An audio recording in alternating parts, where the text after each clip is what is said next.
Welcome back to the Blue Yonder Overland podcast. If you're joining us for the first time, I'm so excited to have you here. I'm Jen, your main host, and today's going to look a little different than what I had planned, to be honest. I had a fantastic conversation with my sister, Megan Skalbeck, about camping, adventures, solo overlanding and car camping, but really unpacking a lot of the mental hurdles around what keeps us back from adventures and more nights under the stars. So we're going to share that today. And I'll be honest, talking to my sister about some of these mental hurdles was about as much energy as I could muster for the subject of overlanding this week, because it's just been a rough couple of weeks. As I shared on our last episode, we were having some car issues, and this week we've encountered more car issues that some of our friends are dealing with, as we plan to meet up with various friends down here in Texas, and just a lot of other unexpecteds that life keeps throwing our way. And not all of those are bad. We found out that we'll actually be able to have access back to our house in Kingston, Washington earlier than expected. But all of these changes are really forcing us to rethink our plans and sort of take each day, day by day, and just make the next best decision that we can. But definitely impacting our planned camping itinerary for sure. So what we have been able to do is enjoy a little extra time in Houston. We had a fantastic behind the scenes NASA tour, which was definitely a highlight of the week. And then we are getting to spend a little bit of time in Austin, though it's different than what we had imagined as well. So I say all of that to encourage you, if you are also struggling with the curveballs life is throwing you this week, you're not alone. And sometimes they're hard, sometimes they're unexpectedly pleasant things, but it's a lot to deal with. It takes a lot of energy for just that constant shifting decision making and constantly being adaptable. And so just remember to give yourself a little grace. And it's okay if you don't stick to the original plan. If you have to throw the whole thing out and restart over, it's okay.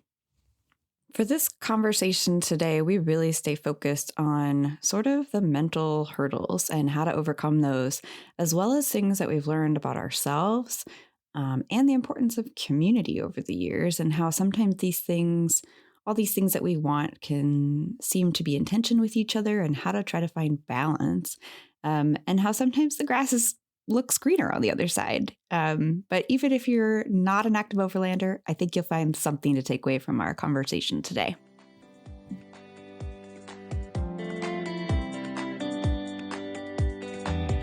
I'm here with a very special guest today, my very own sister, Megan Skalbeck, who has kindly agreed to be interviewed on the podcast. Welcome, Megan. Thank you. Thank you for having me. Looking forward to it.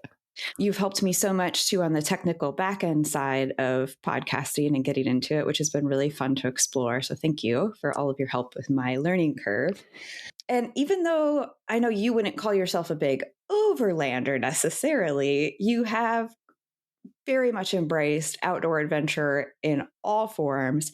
And what I love about it too is you're never afraid to try some new form of outdoor adventure or camping or linking the two together, whether it's backpacking in the Olympics or motorcycle backpacking or bike packing or any form of that. We've talked about doing hut-to-hut cross-country skiing as something we definitely want to make happen in the next couple of years. So that's where I'm approaching our conversation from too, is you have this wealth of experience in not being afraid to embrace new forms of adventure, including overlanding. But I think a lot of the same mindset and lessons that you've learned apply specifically to overlanding and just getting more nights under the stars. Yeah, absolutely. As I was thinking about this and realizing I was trying to think about what was my path into overlanding to the extent that I've done it at all. And I realized it was two separate tracks of one, I was just getting more into active outdoor stuff in a way that I feel like I always thought of myself as an outdoor person. And you kind of alluded to this with us growing up, I considered myself an outdoors person, but we weren't actually hiking or camping or doing things like that.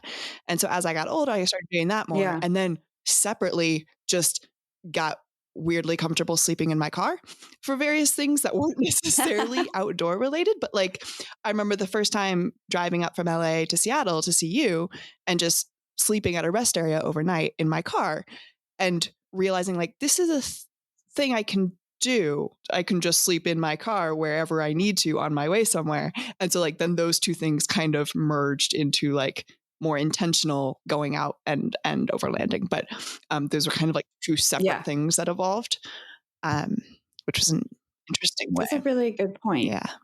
Yeah. Well, and maybe then also to zoom out for our listeners for way of background, just a brief introduction to you. It's hard for me to give a concise, anywhere near objective introduction to you since I have literally known you since you were born. Megan was born when I was 5 years old. I think I had been so eager for a baby sister that I was constantly pulling you into adventures that maybe you weren't even ready for yet from like the moment you could walk. I was so eager for like a playmate and outdoors and playing games or make believe, like whatever. I needed a partner and I needed you to be ready to do it. I was just going to say, I like the framing of adventure because the first thing to come to mind for me was your very in-depth schedules for our paper dolls, which I would not, adventure is not the first word that comes to mind for that particular activity, but your level of organization and Mm, planning also, I do yes, think though sets you up well for a life of adventure, but that's a side point. that's true. Yeah, like planning Mm-hmm. expeditions and like I'll set the framework, but I counted on you and your like boundless enthusiasm for new adventures, whatever they looked like, and just jumping in with a good attitude, which really added a lot to any adventure.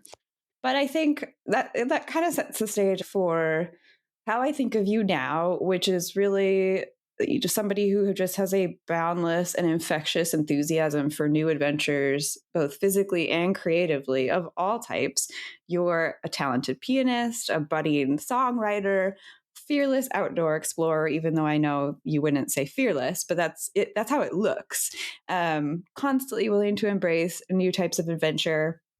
You're also constantly learning about the world in different ways. You embrace different languages, Italian and Arabic and Russian that you've dabbled in over the years, which I think also then gives you a unique perspective in terms of what you've been able to learn in different contexts, different countries, and the ideas of those languages and contexts and cultures, and connecting those ideas across very different spheres. And then most recently, you've, through a very circuitous, I would say, career path, like come to be working at the forefront of AI innovation, which is then a whole other topic of conversation and how that relates to human creativity and what it means to create and all of the ethical questions around how we use AI and how we use it to further our own lives, but also embrace what it means to be human. So that I think is what I would say to introduce you, just to get a glimpse of all of the different spheres that you're interested in. Did I miss anything important that you want to say in terms of introduction? No, that all sounds right and highly complimentary. But the curiosity and the love of like new situations and is key. And I think there have Yeah. been times when I've been like tempted to consider that like a fault or a weakness of mine. Just always, Mm, chasing novel experiences and tending to prioritize new things over perhaps building something in an existing form. And I think I'm that's working to interesting. find a balance of that now. But Hmm. but it's also like I've tried to view it as not just a weakness either, right? Like that is what has led me to learn about a Right. lot of different things and be able to make cool connections and end up in places I would not have foreseen. So I am grateful for that side, even as I again now recognize like, okay, maybe there are areas where I want to scale that back. But the Yeah. exploring new things, getting more into the outdoors, especially living in like Boulder and then living out in LA and getting more into hiking and all those sorts of things. And up in Washington, that's been kind of just a steadily growing thing. And then, like you said, adding new activities to that like repertoire from like, going through periods of doing more like bouldering and rock climbing to more periods of like more intensive, long bike rides to now getting more into like backpacking and longer hikes and cross country skiing and all of the things. So, yeah, it's been fun. It's also been fun to do so Yeah. many of those different ones with you. Yeah. I feel like I would love to circle back to how you balance that kind of constant desire for new discovery and new experiences with sort of the discipline to build skills in area, or maybe to appreciate things in a new way that you may be revisiting, or like how that applies to then kind of looking for adventure or looking for the beauty in your surroundings or in maybe your hometown, or maybe it's a place where you feel sort of stuck, but there are still ways that you can notice and sort of get that new sense of discovery in a less obvious way. Um, Another, yeah. so maybe we'll yeah, Another dimension I would add to that maybe we'll circle back. is one I know is important to you, which is like the idea of community, which I think is something when I was Mm-hmm. in my more constantly seeking novel experiences and places, like I maybe undervalued that. And so I would say that Mm-hmm. that component in particular is a big one that's like pulling me back into, okay, where's the balance between finding new things versus building community where you are, um, with the people around Yeah, you. So those are that's an tough things to aspect of that. Yeah, balance. for sure. Yeah. Okay, so let's definitely circle back to that. I do want to unpack a little bit deeper, though. You've referenced some of the places and ways in which you've gotten more into the outdoors. But I would agree with you that growing up, it felt like we spent a lot of time outside, like just playing, whether it was backyard with friends. We were constantly outside, but not necessarily doing sort of outdoor adventure activities. So I'm curious for you, thinking back, where were sort of the turning points for you as you grew into adulthood and realizing that you could intentionally embrace more outdoor activities? Yeah. Yeah, it's right, because like I never didn't think of myself as an outdoor person, whether that was actually accurate. Yeah. And so I think there was, though, like that sense of I didn't view it as something off limits. I always viewed it as something I could do Yeah. and go and explore. I think Yeah. grew it grew definitely after college and living in LA. And there, it took the form of just like being outside along the beach and exploring up in, Malibu and all around there. And when the outdoors is that gorgeous, it's really easy to spend a lot of time out Yeah. there. So I got more comfortable with it there. And then, but I still wasn't doing Yeah. longer You did lots of hikes like yet. solo hikes and stuff there too and Yeah. got comfortable with Yeah, that. especially my second time living there. I think I got most comfortable with hiking when I lived in Boulder, because Okay. I just got into really, really long walks on the bike paths there, in addition to then going up into the mountains and in the Flatirons in particular. Um, and there again, they're so accessible there, and it was so easy to just for that to become a thing that I did. But there was never there was never a point when it was like, oh, I'm going to go do this new thing. It felt like something natural. It felt like something I'd always done. Um, got Hmm. more into it. I also actually, even before that, like some of the first long hikes were in Patagonia. And that was just a thing of like, well, we're here and this is what you do here. And so I'm Mm. going to go do that. I will say for me, it was definitely a product of being in places like that, which it took being surrounded, whether it was Boulder and the mountains or LA and the beach and the canyons and all of that. It took like having those really just like iconic, gorgeous places that really got me outside in a way that like I maybe wasn't so good at in Iowa. Like, to your point of like finding the Or a beauty in place the where you had more to like normal places. choose. Yeah. I think that has now come on the Yeah. tail end of like, okay, I was in all these gorgeous places and taking advantage of those. And that helped build that habit and that muscle of like, okay, what are the places I can find wherever I am, even if it's not in these stereotypically gorgeous places. I love that because then I think it does help then to carry over and make that realization and that link that even like a city park can be beautiful and a place where if all you have is a lunch hour to go to a city park, like you could still get a lot of, I think, the same psychological and some of the physical benefits as well from being outside and just embracing Yeah. that. Yeah. So you mentioned LA, but then you also referenced Patagonia. So curious what you would say about the Patagonia experience and how that contributed to your sense of like embracing new things and adventure, or what it taught you. Yeah. I think in contrast to your conversation with Matt recently about like, what are the things you need for overlanding? I think I have always erred very heavily on the unprepared side of things. So I think about like, I showed up in Patagonia and met my friend like kind of outside of baggage claim at the airport in Santiago. And he was a little annoyed with me because he's like, "Oh, you forgot to get your luggage." And I was like, "No, like I've got it, my backpack." And we're not talking like a backpacker backpack. We're talking a 30-liter school backpack. But I was like, "It's fine." He's like, "We're going to like a glacier." And I was like, "It's fine. I've got layers," which was like a denim jacket and 2 long sleeve shirts. And Oh and my so goodness. I but I had the idea of like, well, I'll be fine. Like we'll be moving. I get warm quickly when I'm moving. I will be fine. Which in hindsight was not wise, certainly, and I wouldn't recommend it.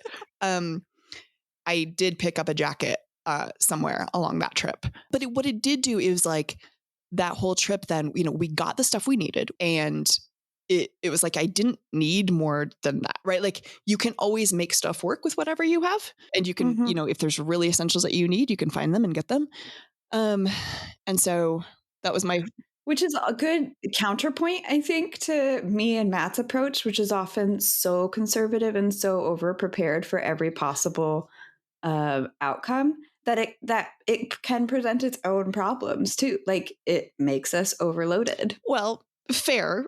I would say I do think your approach is somewhat better. Like, uh, you can make There's things got to be a work. There's got balance, to I be a think. balance. You can make things work. Like, I don't want Yep. to be going and buying new things that I would have had at home if I had just had the foresight to bring them, right? Like, or things like that. Right. But it's nice because it does, even if there is something that you need to go pick up, it will by necessity kind of keep it to the absolute bare minimum of what you need.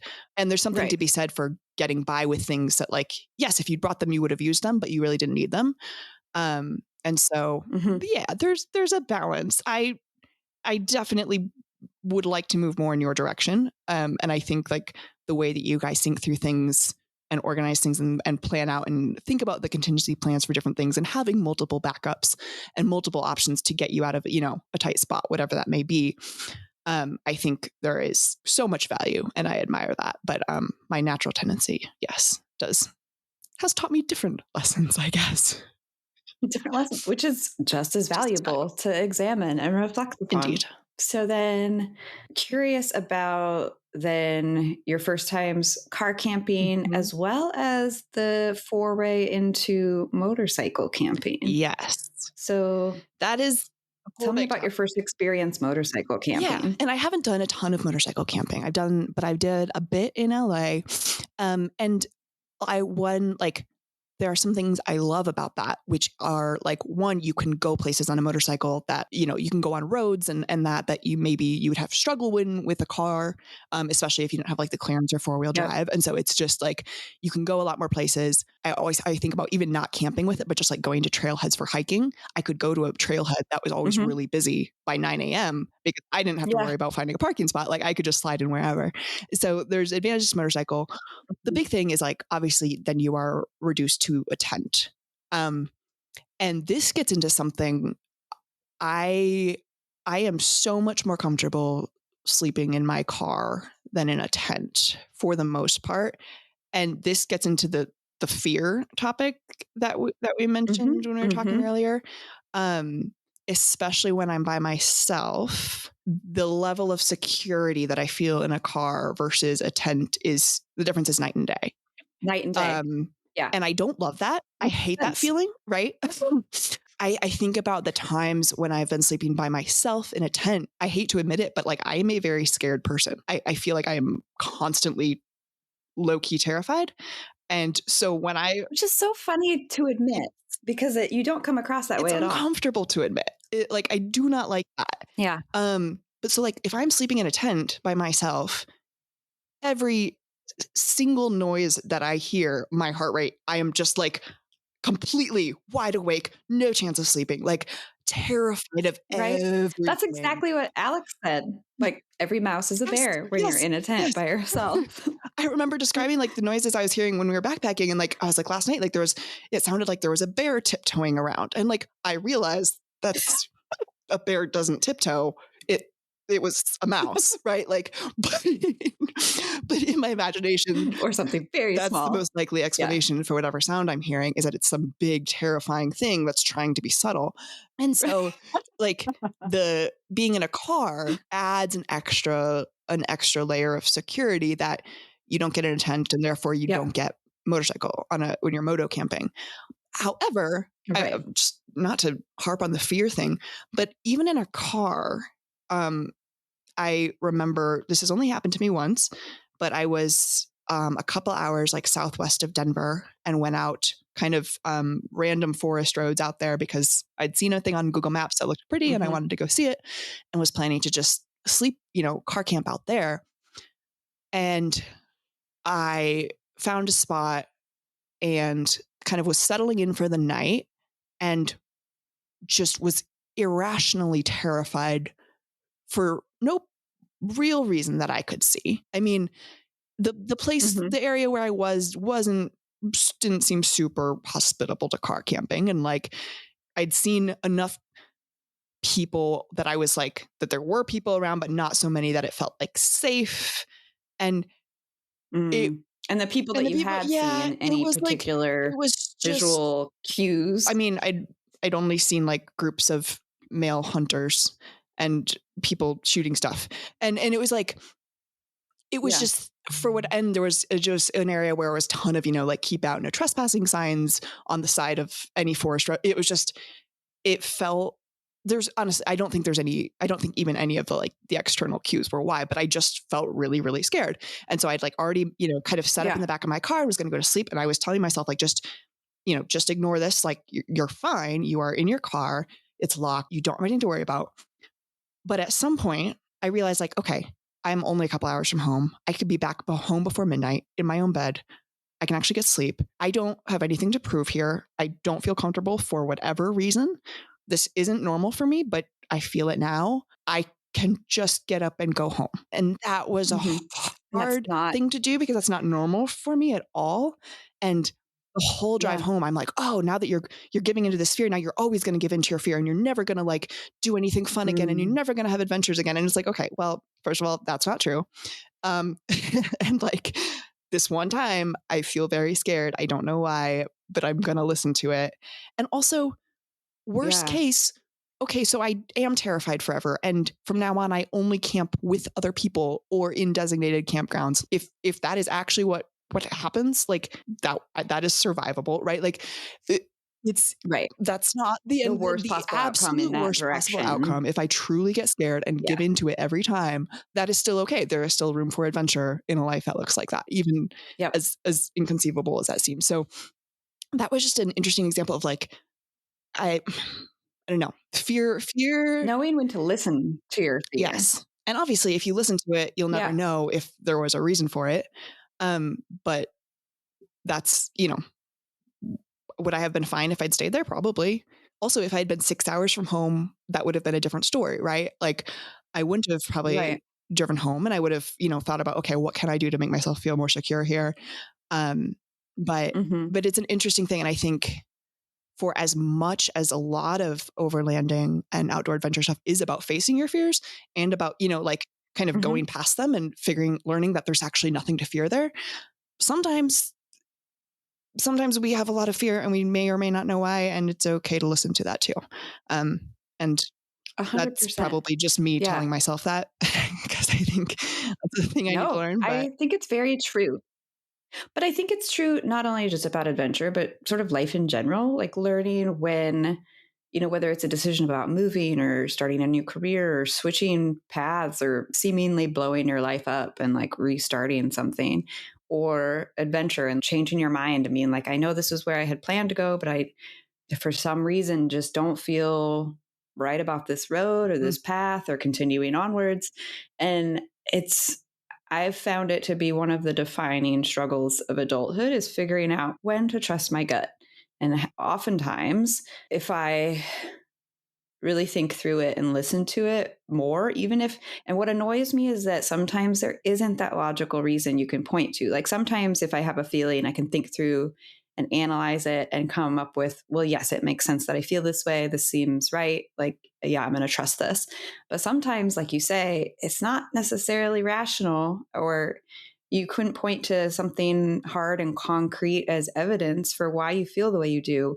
And sometimes you just need to trust it anyway. And it always annoys me that you can't more solidly define that. But I also think there is value in learning to listen to that, because I know there's examples from my own life where then everything worked out in sort of weird ways that I would not have expected because I trusted my gut. One of them was moving to Kingston, Washington from Seattle. I, that was such a weird series of events. And within 24 hours of living out in an Airbnb at Kingston and feeling the sense of, I think I should move here, and finding literally one apartment that was available for rent and saying, yeah, I think I'll take it.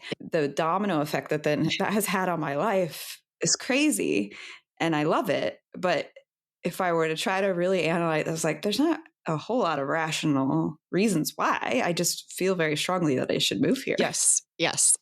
Just as a I was positive going to say, example. But I think it goes the other way too with the negative. it does. And like with the negative side, there's also, I feel like there's a cost benefit analysis too, right? Because it's like, okay, what am I giving up? If I give into this fear, what am I giving up? And sometimes the answer might be not very much, right? And that's exactly. right. There are times when the payoff for facing your fear is really big. And then I'm all about like, yes, face that fear, do that. But then sometimes it's like, you're not actually losing much, right? And in the example of being in my car, it was like, okay, I'll drive home, and that's what I was going to do in the morning anyway. And so I'm not actually missing out on anything. And so, but then as you say, sometimes it's just, we have these irrational gut feelings, and how to balance that with costs or benefits that you can name and that you can identify. Do you ever have those situations where it's like 2 or 3 potential choices and you just don't have a strong feeling either way? And then it's like, well, like you say, maybe that's time for the cost benefit analysis of like, is it actually going to make that much difference either way, which route we go? Then just great, decide on one. Yes. But sometimes it does have drastic implications. Well, and sometimes I will think that I don't have a gut feeling on something. Or did I so quickly sometimes I've like so quickly dismissed my like gut instinct of like what I actually want. Like, it's like, well, of course I want that, but I can't do that. So like, now let me consider from the remaining option set and what I should do. And it's like, wait a second. Like, why was I so quick to dismiss the thing that I knew I wanted out of hand? Or limiting yourself. Yes. That's an interesting rabbit hole to go down. Then limiting beliefs about sort of what you deserve or adventures or choices that you can make. Yes. And also that's not to say that there is always a gut feeling. Like I think you and me both suffer from sometimes genuine indecision about things. Yep. And I know for myself also going with the flow is a thing that I have done to a fault, right? I mean, going back to being the younger sibling. You to be right. But it was like, but it was to me, right? That was a benefit growing up, was to be okay with whatever we did as a family, because it was like, I wasn't going to be the decision maker anyway. And so I would go along with things, and I'm very grateful for that. I think that adaptability has been a strength for me. But it does mean that now as an adult, I'm trying to like go back to like, wait a second, do I have a preference? And if I'm, as the decision maker in my own adult life now, it's interesting to try to build back up that muscle of having preferences. And being okay expressing them, and then not limiting yourself automatically by saying, oh, well, but that's just out of the realm of possibility. Yes. Yeah. Or, well, of course I want that thing, but we can't actually do that. Or the other thing of like, well, of course, but everyone wants that. Is there an example you could think of where you did kind of toss out right away, oh, well, that's what I would want, but that's crazy, or that's too far-fetched, or there's no way I could do that. So let me consider this more limited choice of options, none of which are what I really want. For me, it's the biggest example of that has been a gradual come around to being more involved with music, which it Mm, might that's is more of a complicated answer. But I think for a long time it was like, well, of course I want to be playing music with people, and of course I want to be doing that, but everyone wants to do that, and they don't, and they just go on and live the rest of their lives, and they're somehow happy with it. So like I should do that too.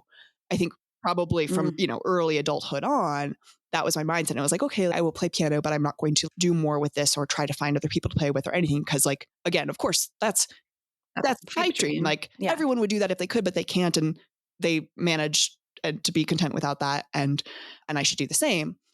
And then it's been a gradual thing in recent years to be like, actually, no, this is a thing that I want to do because I just enjoy Mhm. it. And so then finding people to play with, making it more of a priority for myself, um, that has been again like a years long process of being like, no, this is a thing. This is a thing I can do. This is a thing that matters to me. At some point, I came around to realizing, okay, it doesn't matter what I think the norm is or what the average is. This is the thing that I want to do. I'm going to make it a Right. priority.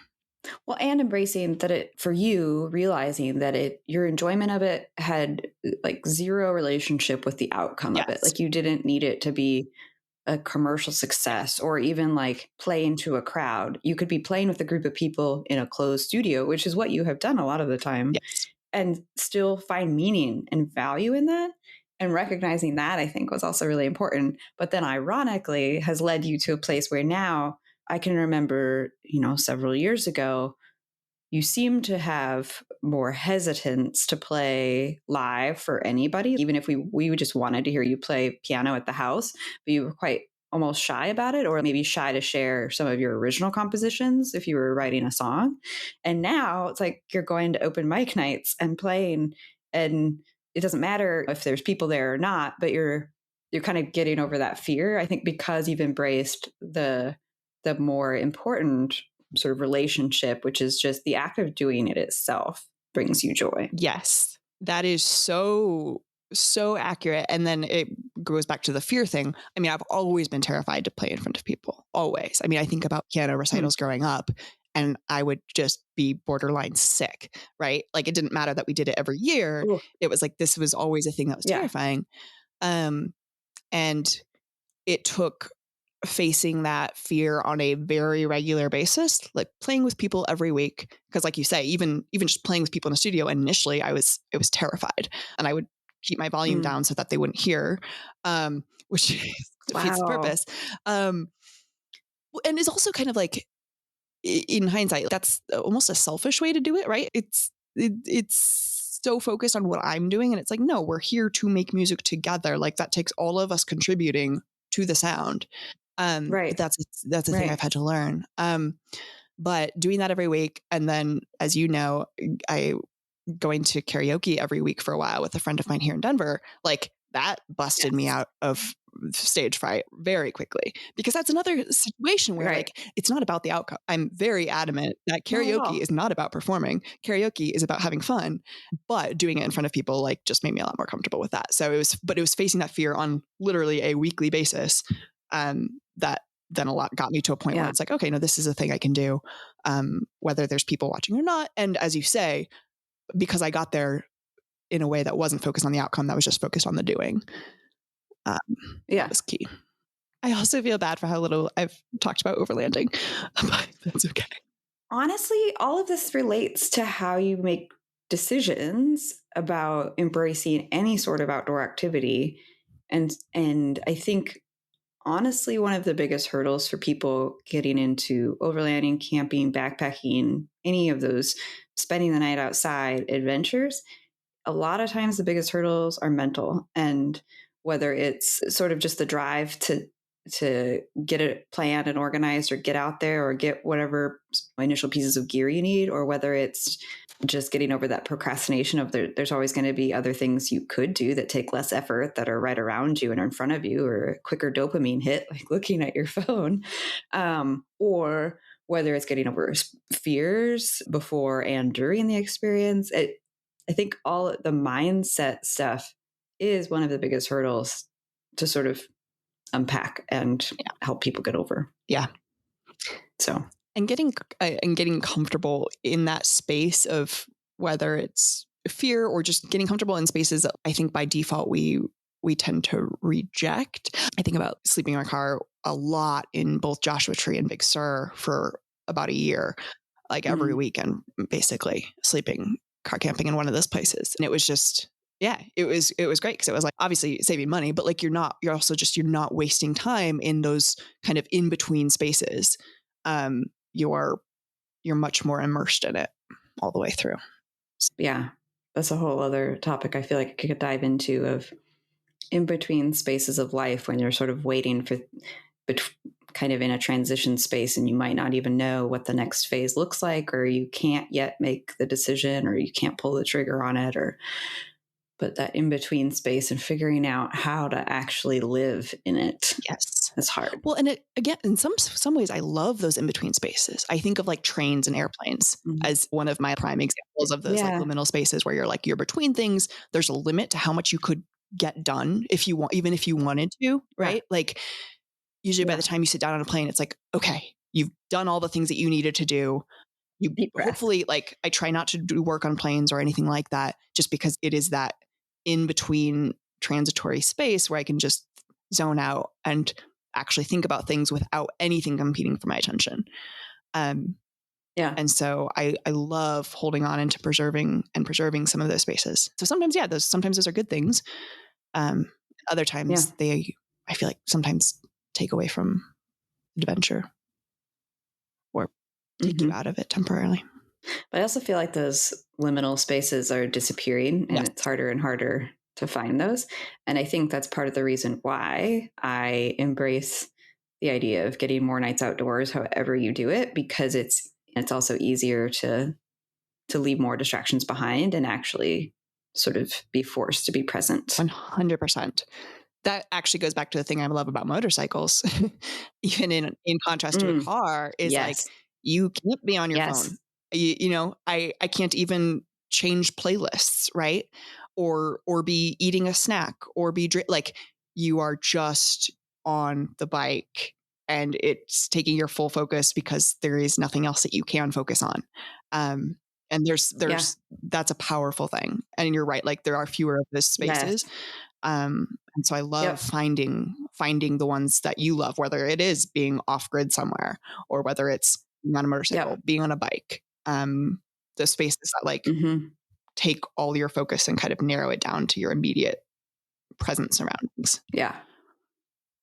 I 100% agree. That's one of the biggest reasons I liked motorcycling. And when I got into it, well, I got my license right before moving to Uganda, but then coming back to the States in 2017 and getting to do some trips with you and our dad, up the coast or across country. Um, and it being such a stress relief because you could think about things, but you couldn't let your mind wander. You had to stay 100% engaged on the sensory details right in front of you. And that was so cathartic. And one of the few, like you say, one of the few ways or spaces where you really are forced to do that. Yeah. And you can do it in other spaces, but I think it takes a lot more mental discipline. And I like the activities where it doesn't depend on my mental discipline to get there. It's like, no, you have to. You will Yes. die if you're The not externally fully engaged imposed in this focus. motorcycle right now. Yeah. Absolutely. And it's like, okay, I could get the same benefit by going to a yoga class and having more self discipline, but it's almost easier in a way to be forced into it by like hiking without service Yeah. or motorcycling. Um, that's one of the reasons Matt likes mountain biking so much, and then why I've embraced it is because you kind of get to that same point where you need to be fully engaged, at least for the descent. Yep. You can talk and whatever on a long uphill slog, but for the descent, you are fully engaged. And don't discount your own discipline and your own agency in choosing those activities, right? Like you're imposing that focus on yourself kind of from the beginning by going into this arena Yeah. where it's going to be imposed for you. But that Hmm. that is a hurdle to get over, right? And that is something you've built up as Yeah. a habit of like, no, this is a thing that you want to do despite the energy and the discipline it takes up front because you know you want the payoff. And so it's like it's kind of just a matter of where you Yeah. impose that focus. Like, again, I impose it on myself at the beginning Mhm. when I get on my motorcycle, and then I don't have to impose it anymore. Yep. And so it's kind of like, Yes. it, It's like a bigger initial yep, decision to, for like, embrace that. longer term gratification or later gratification. Right, versus, like, the many short Yeah. decision or it feels like less of a hurdle of a decision, but you have to make it more often Yes. in small ways if you were gonna be, like, in a yoga class. Yes. I feel like this perfectly ties back to I remembered what we were gonna circle back to from the beginning and how you balance sort of embracing new things versus kind of exploring wherever you are right in front of you and learning to appreciate that beauty, and then how that ties in with community as well. And the reason I think this ties together is because, much in the same way as choosing to go on a motorcycle feels like, okay, I made one big decision, and then I don't have to have the mental discipline to be kind of fully present and engaged. It's the decision's made already, and I just embrace it. I feel very similarly about moving, physically moving and being in new cities or new places. For me, it's like, I think a lot of times people are like, whoa, it takes a lot of guts to do that. Or I don't know if I could do that. Like, could I move to Uganda or Turkey? And it's like, well, I get it in some sense, but to me, it seems easier to make a decision and put myself in a new context and then get to like embrace new routines and a new life versus having the discipline to change my life in a daily habit sort of way in whatever hometown I'm in or whatever sort of rut I've fallen into. I it I have been finding that it's a lot harder for me to make that shift of even recognizing that I may be in a rut or that I want to change something in my day to day settled life wherever I'm at versus like the temptation to, well, I could just move somewhere and then I could easily implement this change and embrace a new way of being. 1000%. It, when I think of one of my core, again, I don't want to frame it just as a weakness because there's upsides to it, No. but Yes. one of my core whatevers has always been like, it's so much easier to think about being in a new place and starting over. And there I will become the person that I want to be versus, as you Ooh. say, making the Ooh, changes where yes. you are to move in the direction that you want. It always feels like, well, if I impose, like, to go back to the motorcycle thing, if I make this big decision up front and then it will impose these external constraints and changes on me and I'll just have to go with them, but it will be so much easier. And there's truth Yeah. in that. It is easy. It is Yeah. easier to build new habits when more of your routine is changed, when you're in a new place and to start those anew. Hmm. Um, it is much harder to change things in your existing environment or like, to change, like, as you say, make those small daily changes. Um, but I think Yeah. there's value in it. Um, Yes. and at some point, at least for myself, I got sick of moving. And when I thought about the Mhm. mental energy that I put into not just the actual physical packing up and unpacking and moving, but like looking at apartments excessively on All the Zillow for like decisions. 6 months, right? Like, oh, what else could I have done with that in time and energy? 10 Yeah. bucks. Like, it's just like at some point Yeah. you look at the opportunity cost. Um, and I'm grateful for those. Again, at the time when I was moving every year or less than a year, it didn't even occur to me to renew a lease. It didn't even occur to me to Mhm. stay in the same place. It was always like, okay, well, I'm reaching the end of my lease. Where am I going to move to next? And given that that was Mhm. my attitude, like, I think that was fine, and I'm grateful for those years. But I'm also grateful that when I reached a point of feeling like, wait a second, I'm exhausted. What I really want is to stay put somewhere for a little bit of time and not be putting all this energy into moving. Like, I'm glad that I then was willing to make that switch too. And to see what mental space it opened up to sort of embrace other ways of being, including building community for Yes. you. Yes. And that was a big driver too, was this realization of, yes, I've lived a lot of different places and yes, I've met great people and all that, but I have not built any sort of community for myself. I have no social guardrails. I have no social routines that I've established. Um, and I really felt the lack of those. And so moving to Denver, Mhm. like, that was my priority of like, I need to find friends. I need to build in, weekly things that I'm doing, things that are by default on, like you and I have talked about this a Yes. lot of how much easier that makes it if you have a standing obligation with somebody. And so Yes. if you're, the energy is to say no to it. And if you don't do that, then it's on by default. It takes some of, like you say, sort of the decision making or discipline out of it Yeah. because you've imposed that framework Yes. for yourself. Yes. Yeah. And I think that's something I've really appreciated about my time in Denver is building up that community. And it was what was something that was really cool for me was to realize like, okay, I moved here, I made this a priority thinking that I would, that this was something I needed, that I would get value from. And now like 2.5 years later, it is indeed something that I have gotten so much value from and something that did in fact make my life richer. And it was just cool to have that almost immediate positive reinforcement of like, yay, I did the thing. And sure enough, it brought the benefits that I hoped it would.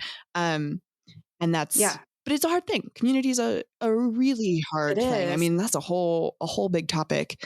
But like finding Yeah. community as an adult. Well, and I think the older I get, I think the more respect and appreciation I have for people who are able to keep changing their lives to grow in the direction of the person that they want to be while not having the luxury of moving or just kind of blowing up something big and starting fresh somewhere.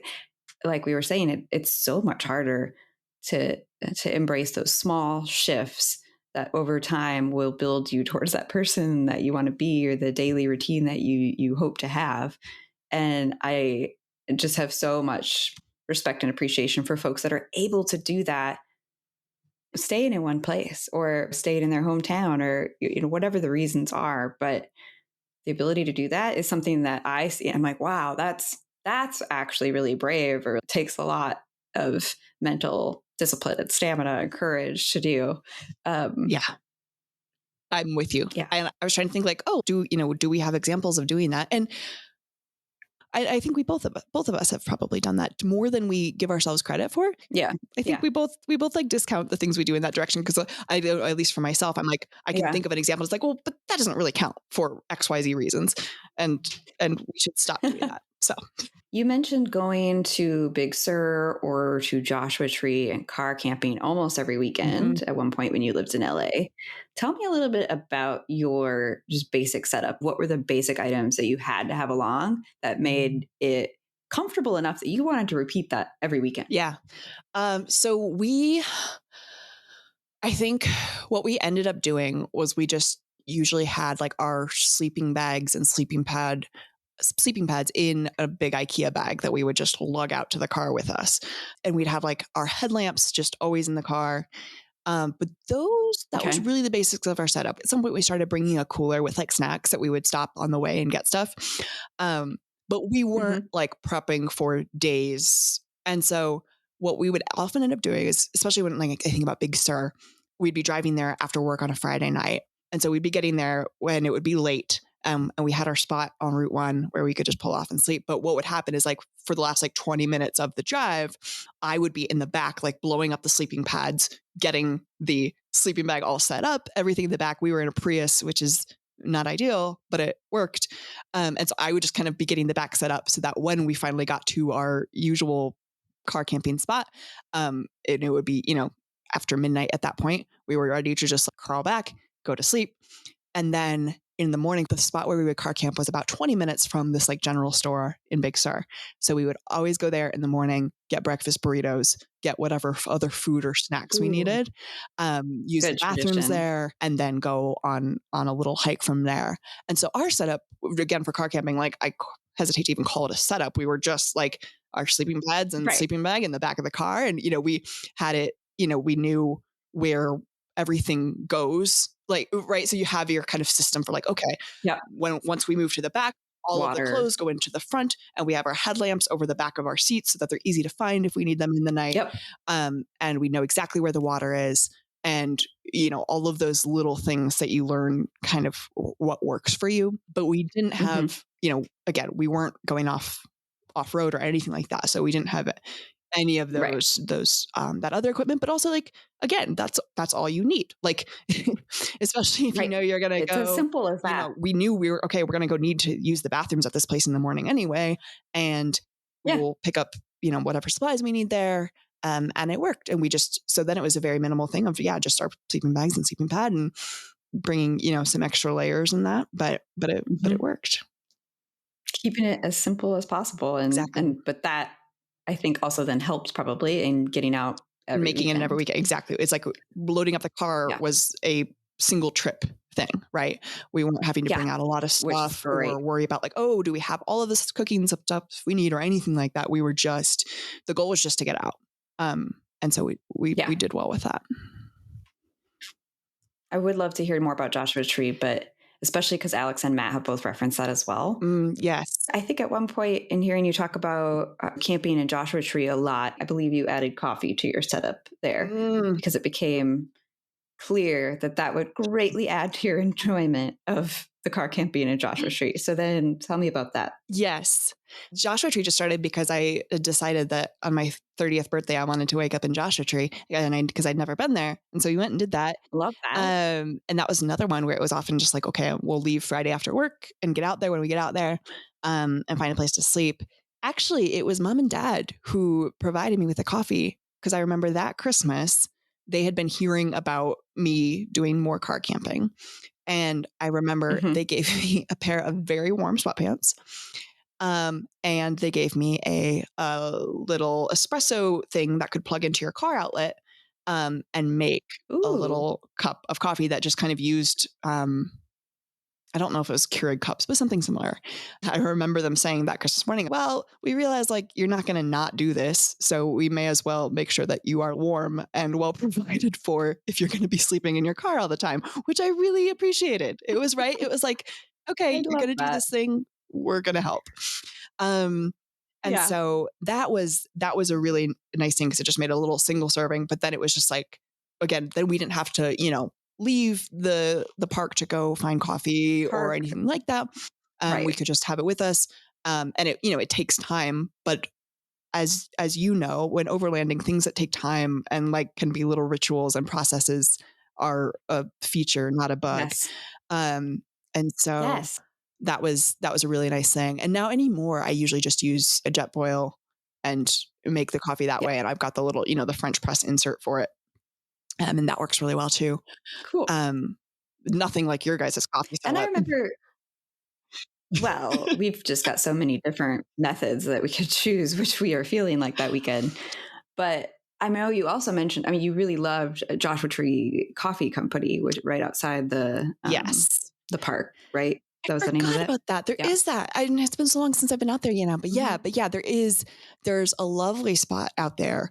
I love the coffee there and I love the 24-hour burrito place, which I don't think is 24 hours anymore, which is Ooh. really a tragedy.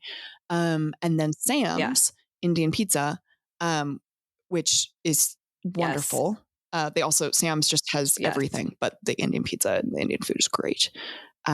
Yeah, so many good spots But I there. like how you were able to kind of pair then, like having espresso right in the car could kind of like get you going in the morning, or at least give you the option of how you arranged your day. Like you didn't need to go out of the park immediately to Exactly. get caffeine or provisions. It was like, okay, I can at least get my day started and maybe have a morning hike or an activity or bouldering before, you Exactly. know, thinking about other provisions, which Acknowledging lends you a lot of freedom then. Exactly. Acknowledging that like I won't function if I don't have coffee and just accepting that and then figuring out how to like enable that addiction.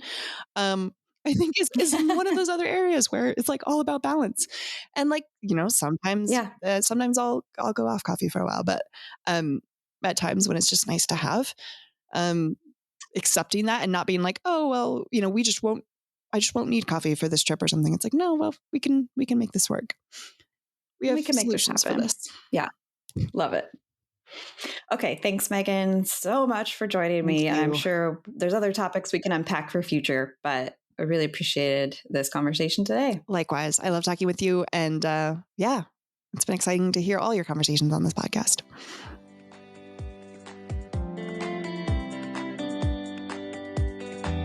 So there you have it. A few practical tips, but a lot of just thinking about the bigger mindset and what it takes to embrace adventure. Thanks for joining me and Megan today.